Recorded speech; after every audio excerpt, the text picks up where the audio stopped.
Assalamualaikum warahmatullahi wabarakatuh.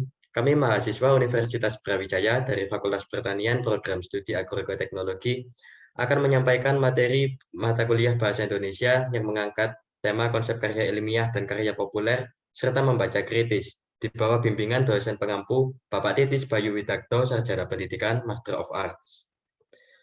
Selanjutnya kami akan memperkenalkan diri saya dan teman-teman terlebih dahulu. Pertama, nama saya Razan Nuragani Ahmad, kemudian ada teman saya bernama Niken Purnama Putri, kemudian Deva Layla Mukaromah, kemudian Salsabila Rahmania, kemudian Mimin Sofiatul Rizky, kemudian Elsa Indriani, dan yang terakhir Yusuf Agus Dwi Prasetyo Utomo. Pertama-tama, marilah kita mulai dari definisi terlebih dahulu. Definisi karya ilmiah adalah karya tertulis yang dibuat untuk memecahkan permasalahan dengan landasan teori dan metode ilmiah yang memenuhi kaidah-kaidah ilmu pengetahuan.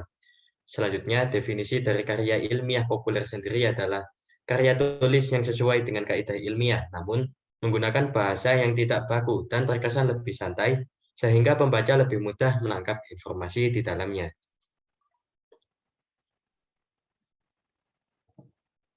Karakteristik karya ilmiah. Yang pertama, mengacu pada landasan teori sebagai kerangka berpikir, di mana pembahasan masalah yang dibahas biasanya didapat dalam jurnal-jurnal penelitian yang terdahulu.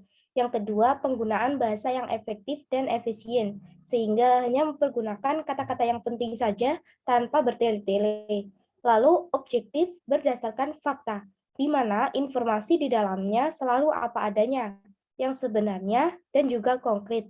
Sistematis, artinya penulisan dan pembahasan karya ilmiah sesuai dengan prosedur dan sistem yang berlaku secara runtut dan terstruktur. Lalu, biasanya karya ilmiah ini dipublikasikan dalam ranah akademik, seperti pada perpustakaan dan website. Karakteristik karya ilmiah populer diantaranya adalah menggunakan bahasa yang sederhana dan cenderung tidak kaku, sehingga alih-alih membosankan, justru karya ini digemari para pembaca, karena dengan mudah untuk memahami isinya. Terkesan lebih santai, karena bahasa yang sederhana, para pembaca serasa ikut masuk dan merasakan secara langsung permasalahan yang dibahas.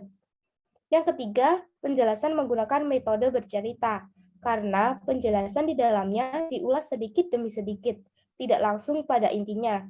Yang diprioritaskan adalah rasa yang sampai kepada pembaca, terkadang juga diselipi humor-humor singkat. Lalu, karya ini biasanya dipublikasikan melalui media massa dan untuk halayak umum, seperti majalah, koran, dan tabloid.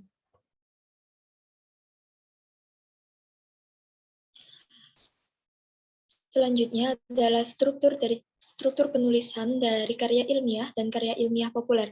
Keduanya memiliki struktur penulisan yang berbeda. Pada karya ilmiah terdiri atas pembuka yang berisi judul, lembar pengesahan, kata pengantar, abstrak, daftar isi, dan lain-lain. Dilanjutkan dengan bagian inti yang berisi pendahuluan, landasan teori, metode pembahasan, simpulan, dan saran. Dan terakhir, merupakan bagian penutup yang berisi daftar pustaka, lampiran, dan glosarium. Sedangkan pada karya ilmiah populer, struktur penulisannya berupa judul, pendahuluan, badan atau isi, dan penutup. Baik, yang selanjutnya yaitu ada jenis dari karya ilmiah dan karya populer ilmiah. Untuk karya ilmiah sendiri, yang pertama yaitu ada artikel. Artikel merupakan karya tulis yang dirancang untuk dimuat dalam suatu jurnal atau buku kumpulan artikel yang merupakan hasil dari analisis, kajian pustaka, atau pengembangan dari suatu proyek. Lalu yang kedua yaitu ada paper. Nah, paper ini merupakan sebutan khusus untuk makalah di kalangan akademisi atau mahasiswa. Lalu yang ketiga yaitu ada makalah. Makalah merupakan karya tulis yang memuat pemikiran tentang suatu masalah atau topik yang disertai dengan analisis yang logis dan objektif. Lalu yang keempat yaitu ada skripsi, yang kelima ada tesis, dan yang keenam ada disertasi. Sebenarnya skripsi, tesis, dan disertasi ini hampir sama, yaitu karya tulis ilmiah mahasiswa yang digunakan untuk menyelesaikan jenjang studinya. Lalu yang ketujuh yaitu ada kertas kerja. Kertas kerja pada prinsipnya sama dengan makalah, namun ia dibuat dengan analisis lebih mendalam lagi dan biasanya dipresentasikan pada seminar atau lokakarya. Lalu yang selanjutnya yaitu jenis-jenis dari karya populer ilmiah. Yang pertama yaitu ada artikel. Artikel merupakan ilmu pengetahuan yang memaparkan sesuatu fakta yang ditulis dengan metodologi yang benar dan bahasa yang ringan. Lalu yang kedua yaitu ada esai. Esai merupakan karangan yang berisi tentang topik atau masalah tertentu yang ditulis dengan sudut pandang sang penulis itu sendiri. Lalu yang ketiga yaitu ada opini.